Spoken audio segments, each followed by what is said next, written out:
আসসালামু আলাইকুম, সবাইকে ওয়েলকাম জানাচ্ছি বাঁশখালী সমুদ্র সৈকত থেকে, যেটি অবস্থিত বাঁশখালীতে। এবং এইটি বলতে গেলে প্রায় কাশ্মীরের মতো একটা ভাব আসতেছে, কারণ এই দেখেন শুধু চারিদিকে হলো এইটা আমরা কাশ্মীর গেলে দেখতে পাই। আর ইন্ডিয়া ভারতের দার্জিলিং এর মতো একটা ভাইব আসতেছে।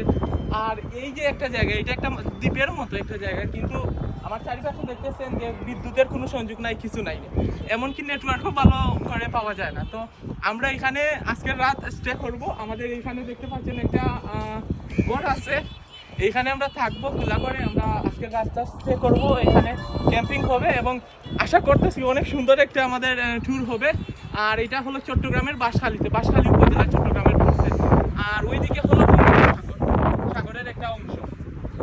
এখানে লোকাল জেলেপেলেরা আছে, ওরা মাছ ধরতেছে, আমরা ওদের সাথে কথা বলে নিয়েছি। এবং এইটার যে স্থানীয় মালিক, ওনার সাথেও কথা হয়েছে, উনিও আমাদেরকে শেল্টার দিবেন, এখানে নিরাপত্তা নিশ্চিত করছেন যে কোনো সমস্যা হবে না, এখানে আমরা থাকতে পারবো। তো আলহামদুলিল্লাহ অনেক সুন্দর একটা ট্রিপ চলতেছে। আর আমি যদি বিশেষ করে দেখাই, এখানে বাতাসের সাথে সাথে কিন্তু অনেক সুন্দর সুন্দর পাখি দেখা যায়, যেমন শালিক পাখি।